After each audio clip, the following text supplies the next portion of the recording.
पिछले 2-3 सालों से 4 सालों से जो रजिस्ट्रियाँ अयोध्या में हुई हैं, मंदिर के आस-पास की ज़मीनों की, उसको सार्वजनिक कर दीजिए।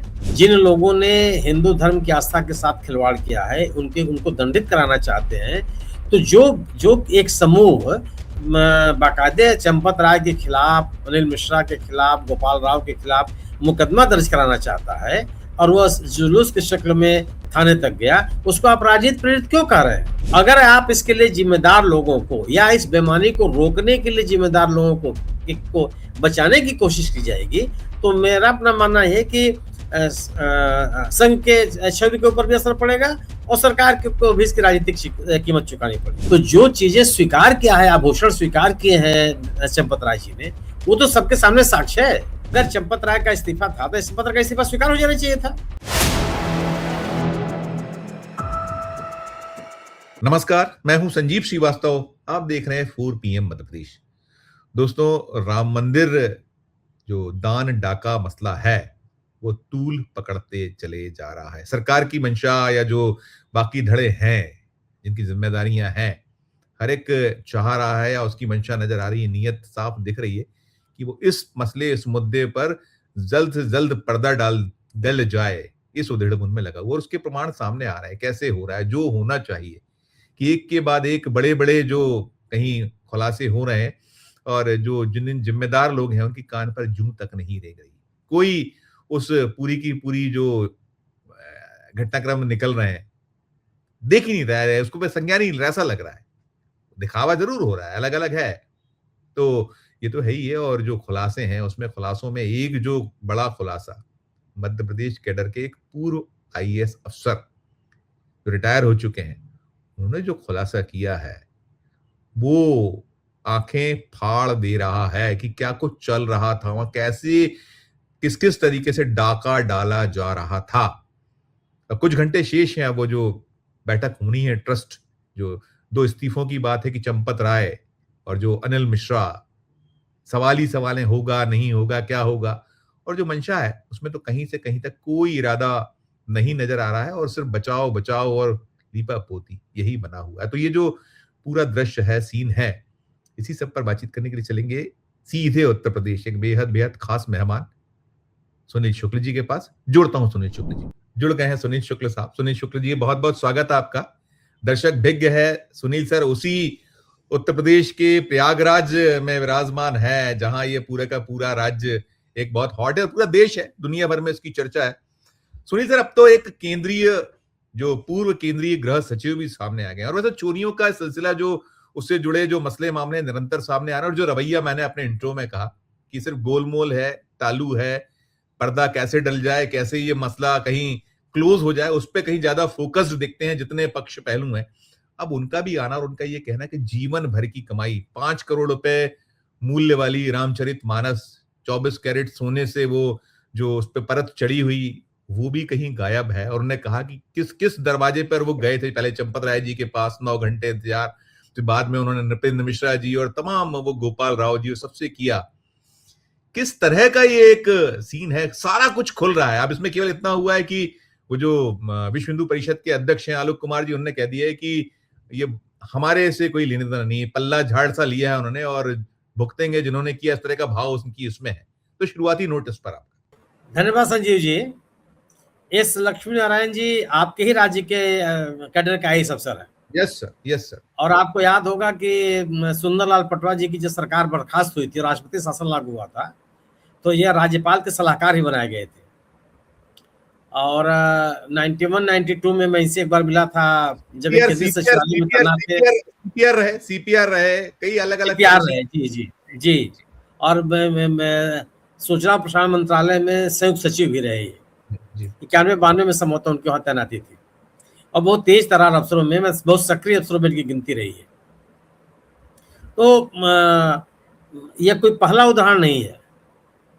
आप लक्ष्मी नारायण जी के सामने आने के पहले सिंधी समाज के लोग सामने आ चुके हैं, एक किसान सामने आ चुका है जिसने अनुमति दे दो, वो चित्र मेरे पास है, मैं दिखाना चाहूंगा। वो जो दर्शक तो कम से कम देख ही सकते हैं, हम लोग तो देखा। देखिएगा दर्शकों, ये है वो जो एस लक्ष्मी नारायण जी का जिक्र किया एक सीनियर आईएएस जो अब रिटायर्ड आईएएस हैं और मैंने जैसा कहा पदों पर रहे, ये देखिए वो चित्र।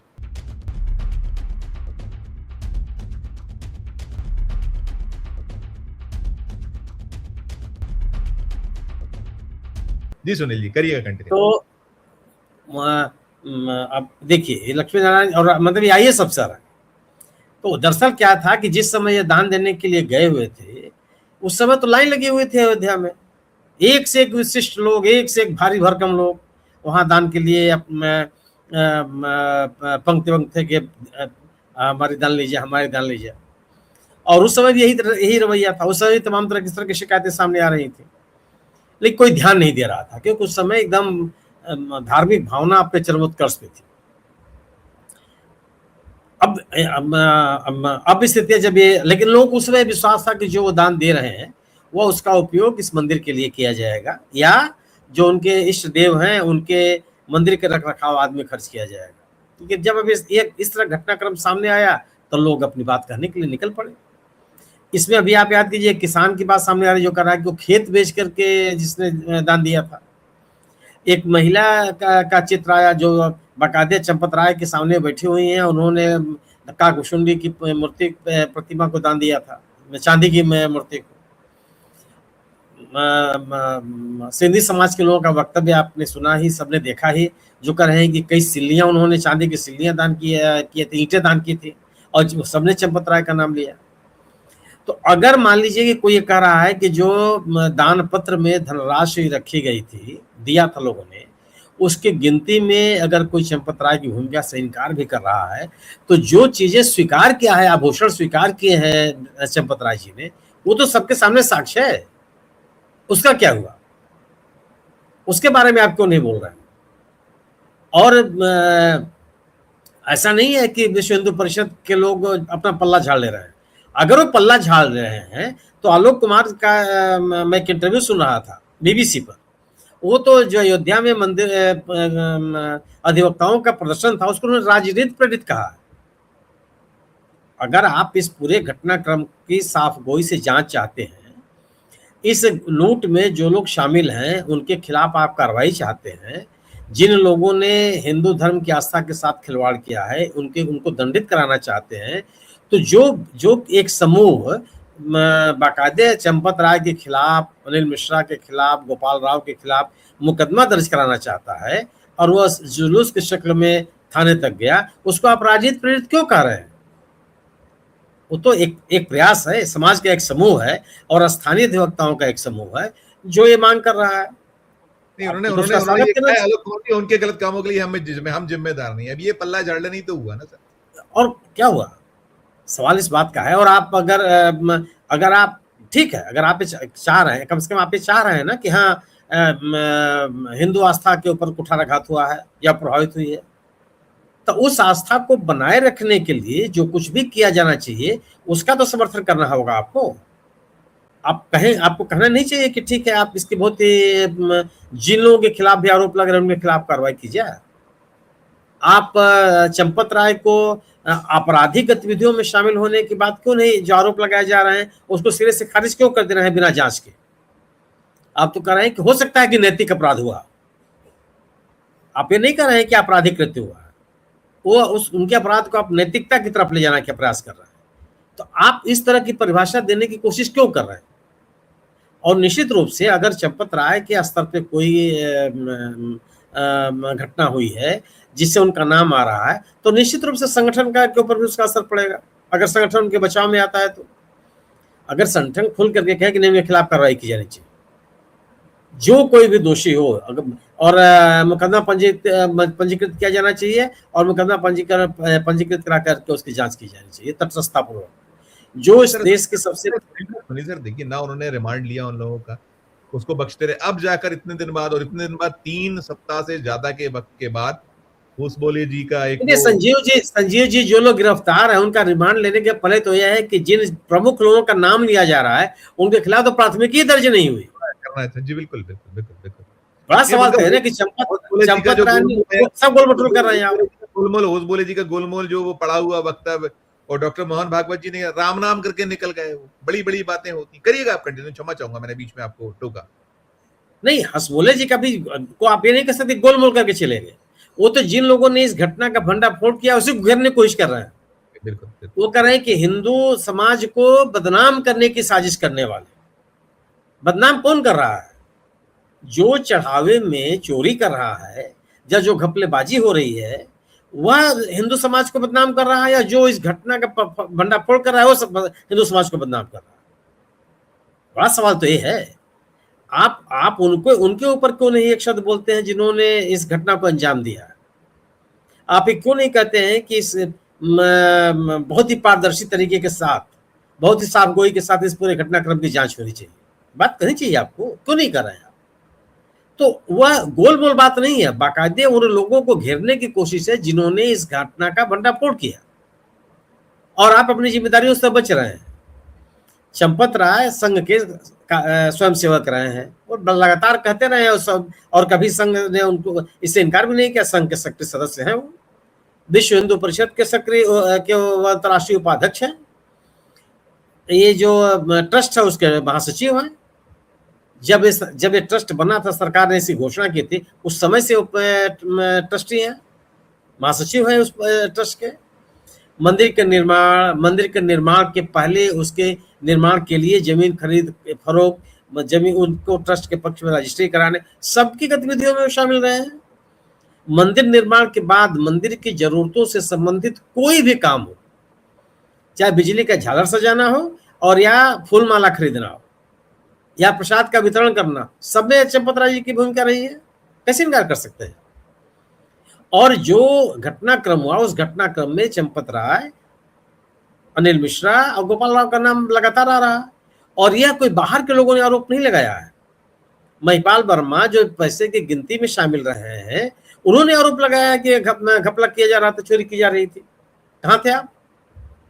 जो दीनानाथ वर्मा है, उन्होंने आरोप लगाया कि जो निर्माण कार्य हुआ उसमें घपले किए गए हैं, 40% की कमीशन खोरी की गई है। वो तो जुड़े रहे हैं ना। आपने इनके खिलाफ कोई कार्रवाई तो की नहीं, इनके खिलाफ कोई मुकदमा तो आपने दर्ज कराया नहीं। संतोष दुबे जो वहां के अपने आप को कार सेवक कहते हैं और अयोध्या के निवासी हैं, वो तरह तरह के आरोप लगा रहे हैं चंपत राय के ऊपर और ट्रस्ट के सदस्यों के ऊपर। या तो आरोप गलत है, अगर गलत है तो संतोष दुबे के खिलाफ मुकदमा दर्ज होना चाहिए गुमराह करने के लिए, और नहीं अगर उनके आरोप पे थोड़ा भी दम है या उसकी जांच होनी चाहिए तो फिर चंपत राय के खिलाफ मुकदमा दर्ज होना चाहिए। क्यों नहीं हो रहा? ये बड़े सवाल हैं। और निश्चित रूप से जिन लोगों ने इस बेईमानी को, जो बेईमानी का आरोप लग रहे हैं, उसमें जो कोई भी शामिल है उसके खिलाफ सख्त से सख्त कार्रवाई होनी चाहिए। अगर आप इसके लिए जिम्मेदार लोगों को या इस बेईमानी को रोकने के लिए जिम्मेदार लोगों को बचाने की कोशिश की जाएगी, तो मेरा अपना मानना है कि संघ के छवि के ऊपर भी असर पड़ेगा और सरकार को भी इसकी राजनीतिक कीमत चुकानी पड़ेगी। आज बहुत समय, 1 महीने के बाद तो हसबोले साहब बोले हैं, जी और भी एक तरफा संवाद है, वो कोई पूछताछ से नहीं बोले। पूरी ट्रेल सामने आ रही, कैसे होता था, कैसे लूट होती थी, डकैती पड़ती थी, कैसे उसकी हिस्सा बांट होती थी, राशि कहाँ रहती थी, कौन कितना पाता था।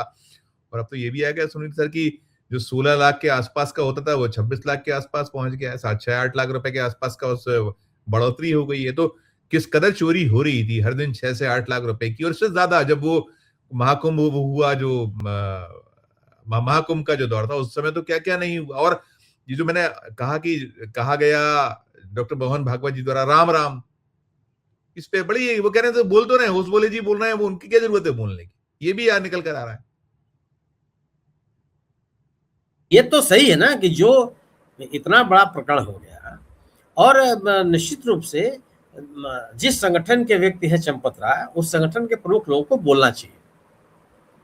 अगर आप नहीं बोल रहे हैं तो स्वाभाविक से संदेश जाता है कि आप बचाने का प्रयास कर रहे हैं, और इसे तो कोई इनकार नहीं कर सकता ना कि संघ का असर, प्रभावशाली असर सरकार के ऊपर है। जो लोग संवैधानिक पदों पे बैठे हुए हैं, चाहे राष्ट्रपति हो, चाहे प्रधानमंत्री हो, चाहे उत्तर प्रदेश के मुख्यमंत्री हो, चाहे अन्य पदों पे बैठे हुए लोग हो, गृह मंत्री हो, सब बड़े गर्व के साथ कहते हैं कि उनको गर्व है कि वो संघ के स्वयंसेवक रहे हैं। संघ सबको ये पता है कि भारतीय जनता पार्टी की पितृ संस्था है संघ, और चंपत राय संघ के सदस्य रहे हैं, संघ के स्वयंसेवक हैं। तो उन्हीं लोगों को भी, और दूसरी चीज कि उनके वो स्वयंसेवक हैं, साथ ही साथ इस राम मंदिर आंदोलन के लिए, राम मंदिर के निर्माण के लिए जो आंदोलन चला उसमें संघ और विश्व हिंदू परिषद की बड़ी भूमिका रही है। ये दावे के साथ कहते रहे हैं ये लोग। तो अगर उनके द्वारा चलाए गए आंदोलन से अगर मंदिर का अस्तित्व आया, मंदिर का निर्माण हुआ, भव्य मंदिर बना, तो उस मंदिर की शुचिता का भी ख्याल रखना तो आपकी जिम्मेदारी है। उस शुचिता को बाधित करने या उसको प्रभावित करने की कोशिश जो लोग कर रहे हैं या जिन्होंने किया है, जिनके ऊपर आरोप है, उनके खिलाफ जांच करके यह भी तो समाज को संदेश देने की जरूरत है कि अगर कोई भी हिंदू आस्था के साथ खिलवाड़ करेगा तो उसके साथ कठोरतम कार्रवाई की जाएगी। ये कहाँ कर रहे हैं आप? केदारनाथ के मंदिर में भी सोने की परत को चोरी होने का आरोप लगा। क्या हुआ? आज तक सार्वजनिक रूप से कुछ कहा गया? किसी ने कुछ उसमें बयान दिया? आप दो तरह की बात कैसे हो सकती है? केरल में अयप्पा मंदिर है, उस मंदिर में सोने की चोरी को लेकर के भारतीय जनता पार्टी के वरिष्ठतम नेताओं, जिसमें प्रधानमंत्री नरेंद्र मोदी जी शामिल है, इसी चुनाव के दौरान किस किस तरह की बात कर रहे थे वो? क्या क्या उन्होंने गंभीर आरोप नहीं लगाया था? कांग्रेस पे भी उन्होंने आरोप लगाया, वामपंथी सरकार जो थी, विजयन की सरकार थी, उसके ऊपर भी उन्होंने आरोप लगाया था, जांच होनी चाहिए, ये होना चाहिए, वो होना चाहिए, सभी राजनीतिक दलों के उसमें संलिप्त होने का आरोप लगाया था। यहाँ पर आप क्यों नहीं बोल रहे? यहाँ भी तो चोरी हुई है सोने की, यहाँ भी तो चोरी हुई है चांदी की, यहाँ भी तो जो दान पात्र में जो धनराशि आई है उसमें गड़बड़ी के आरोप लगे हैं। अब तो ये कहा जाने लगा है कि जगह जगह लोगों से जो पैसे बरामद किए गए हैं, जिनकी लाखों में वो पैसे हैं। ये तो अब लोग ये कह रहे हैं कि उन्होंने स्वर्णाभूषण दान किए थे, उसका कोई अता पता नहीं है, उनको कोई रसीद नहीं दी गई। सोर्सेस बातें कर रहे हैं कि वो जो सोने की वो चांदी की ईंटें थी गला ली, कहीं रख दी गई हैं वो बैंकों में, वो मतलब कोई क्यों रख दी गई? कहीं सवाल है, कहीं क्यों? कोई मंदिर छोटी मोटी जगह नहीं है ना। अगर मान लीजिए कि आपको इस तरह की चीजें मिली तो आप यूं ही कहीं रख देंगे। अगर यूं ही कहीं रख देंगे इसका मतलब है कि आपको चिंता नहीं है। ठीक है, आई होंगी। आपने वो काग भुसंडी वाली जो उसका जिक्र किया, वो इनके खुद के कक्ष से मिली, वो बाकी पूरी कारसेवकपुरम में क्यों हो रहेगी? वो उन्होंने तो मंदिर में रखने के लिए दिया था। ये जो लक्ष्मी नारायण जी है, उन्होंने तो जो रामचरितमानस की पुस्तक दी थी सोने से जड़ी हुई, वो तो मंदिर में रखने के लिए दिया था। उन्होंने तो कोई इधर रखने के लिए दी नहीं थी। और अगर आपने इसको गला दिया तो उनकी जानकारी आप दे देते कि भाई ये मिला था, चूंकि अब इतने स्वर्णाभूषण है को आप रख नहीं सकते, जो भी नहीं कर सकते, इसको गला दिया गया। तो दान देने वाला है जो एंटीक चीज है, उसको तो कम से कम उस तक तो सूचना जानी चाहिए थी, अगर जानी चाहिए ना। जी तो जी जी जी आप वो भी नहीं करते हैं। तो आप ये देखिए ना, इस मंदिर के निर्माण के पहले से तमाम तरह के अनियमितताओं के आरोप लगते रहे। मंदिर के निर्माण के लिए जमीन की खरीद में मनमाना कम कीमत की जमीनों को ज्यादा कीमत पर खरीदने का आरोप लगे। आम आदमी पार्टी के सांसद ने बाकायदे अभिलेख जारी किया। वहां के जो समाजवादी पार्टी के पूर्व विधायक रहे हैं, उन्होंने अभिलेख जारी किए, उन्होंने भी आरोप लगाया। एसआईटी को बकायदा दिया, पता ही नहीं उसको। अब तो नहीं, तो अभी जब उन्होंने दिया, ये आरोप तो बहुत पहले से लगा रहे हैं, कई साल से आरोप लगा रहे हैं ये संजय सिंह। लेकिन कौन उसको सुनने वाला था? किसने ध्यान दिया? नहीं, सब ठीक है। और अगर सब कुछ ठीक है तो आप इसको सार्वजनिक कर दीजिए। पिछले 2-3 सालों से, 4 सालों से जो रजिस्ट्रियां अयोध्या में हुई हैं मंदिर निर्माण के मंदिर के आसपास की जमीनों की, उसको सार्वजनिक कर दीजिए कि 2 साल पहले जो जमीन उस इलाके में बेची खरीदी गई, उसकी कीमत क्या थी, और जब ट्रस्ट जमीन खरीदना बेचना शुरू किया तब उसकी कीमत क्या थी। आसपास के समय में जिन लोगों ने वहां पे जमीनें खरीदी हैं उनकी कीमत क्या रही है और ट्रस्ट ने क्या दिया। ट्रस्ट के ऊपर अन्य मंदिरों के की जमीनों के ऊपर चंपत राय के ऊपर आरोप लगे कि उन्होंने कुछ जमीनें किसी लोगों को सस्ते दामों पर और महंगे दामों पर बिकवाई और उनका कब्जा है। तरह तरह के आरोप लग रहे हैं। तो ये जमीन खरीद फरोख्त का कोई आरोप तो ऐसा नहीं हो सकता ना कि जिसको आप छिपा लें। जितने कीमत की रजिस्ट्री, हालांकि ये भी सही है कि जितना पैसा दिया जाता है, कई बार होता है कि उतने पैसे रजिस्ट्री में दिखाई नहीं जाते, लेकिन जो दिखाए गए हैं उसी को भी बता दीजिए आप, वो भी आप बताने के लिए तैयार नहीं है। ये बड़े सवाल, लेकिन कोई नहीं ध्यान दिया। शिला पूजन के दौरान चंदे लिए गए थे, उन चंदों में हेरा फेरी के आरोप लगे, कोई स्पष्टीकरण कहीं से नहीं है। तो निर्माण कार्य से लेकर आज चंदा लेने तक, जो चढ़ावा चढ़ाने तक में तमाम घपले के आरोप है। जी, और सब लोग इन आरोपों से बचने की कोशिश कर रहे हैं और उन लोगों को बचाने का प्रयास कर रहे हैं जिनके ऊपर घपला करने का आरोप है।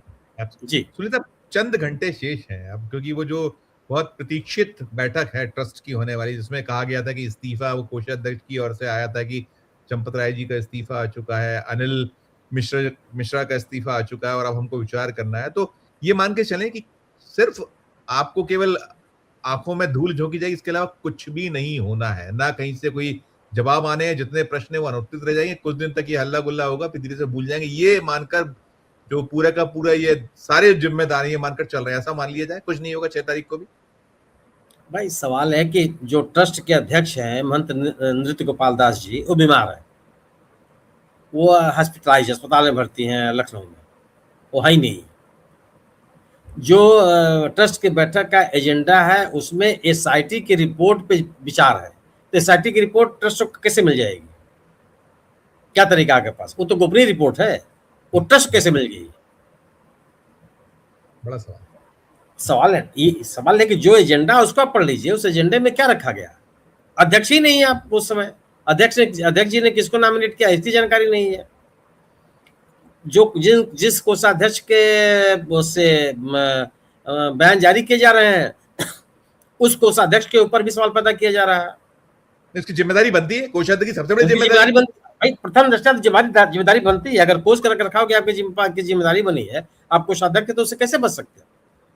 उनके ऊपर भी आरोप लगा। आप साधु सन्यासी जो हैं वहां के, वो भी आरोप लगा रहे हैं। विश्व हिंदू परिषद, भाई जो वहां के साधु से बहुत बड़ा वर्ग है जो विश्व हिंदू परिषद से जुड़ा हुआ है। विश्व हिंदू परिषद के लोगों ने भी अब एक साधुओं के समूह को आगे कर दिया है जो चंपत राय के पक्ष में लगातार बयानबाजी कर रहे हैं। तो इन चीजों की आवश्यकता क्या है? अगर सब कुछ पाक साफ है, सब कुछ पारदर्शी है, कहीं कोई घपला में इन लोगों की भूमिका नहीं है, तो बयानबाजी क्यों की जा रही है? ठीक। आप एक लाइन में सबके बातों का जवाब दे दीजिए कि नहीं, जो कोई भी जिम्मेदार है उसको हम देंगे और उसके खिलाफ कार्रवाई करेंगे, और जिन लोगों के नाम आ रहे हैं उनके खिलाफ एफआईआर कार्रवाई करिए, सीधे उस पर एक्शन लेना शुरू करिए। आप ये मत कहिए करेंगे नहीं, अब तो कर देना। बिल्कुल कार्रवाई। भाई अब तक अगर चंपत राय का इस्तीफा था तो चंपत राय का इस्तीफा स्वीकार हो जाना चाहिए था। अगर आप स्वीकार नहीं, अगर उस इस्तीफे को स्वीकार करने के लिए एक आपको प्रक्रिया पूरी करनी थी, तो चंपत राय से कहा जाना चाहिए था कि आप मंदिर परिसर को छोड़ दीजिए जी, आपको कोई हस्तक्षेप नहीं रहेगा। कहाँ कर रहे हैं आप? बिल्कुल। और लोगों की नाराजगी कितनी है संजीव जी, इससे आप कल्पना कर लीजिए, या कितने लोग आहत महसूस कर रहे हैं कि अभी आज या कल ही घटना है, गोपाल राव जा रहे थे जहाज पकड़ने के लिए, एयरपोर्ट पे थे, लखनऊ एयरपोर्ट पर, उनके खिलाफ नारे लगाए लोगों ने, जहाज के अंदर नारे लगाए। जी। असंतोष की कल्पना कर सकते हैं आप। बिल्कुल और बिल्कुल सुनील सर, टोटली उसमें केवल और केवल आपको कैसे ये पूरा का पूरा वॉश आउट हो जाए, इस पे पूरा फोकस है। देश के सामने सच है, इस पे नहीं। शुक्रिया अदा करूंगा आपका, बहुत सारी जानकारी और उसको आपने एलैबोरेट किया, धन्यवाद, बहुत आभार। दोस्तों, आप सुन रहे थे हमारी चर्चा और जो नित नए खुलासे और इसके बाद नीयत क्या है वो आपके समक्ष आ गई इस चर्चा में। आपकी अपनी जो राय हो, आपकी अपनी जो टिप्पणी हो, जरूर हमारे इस वीडियो के कमेंट बॉक्स में अगर अपनी राय प्रकट कीजिएगा, टिप्पणी कीजिएगा। और हमारी चर्चा अच्छी लगी है तो चैनल को लाइक कीजिए, सब्सक्राइब कीजिए, ज्वाइन का बटन दबाइए तो हमारी हौसला अफजाई होगी। प्यार और देखते रहिए 4 PM न्यूज नेटवर्क। धन्यवाद, नमस्कार।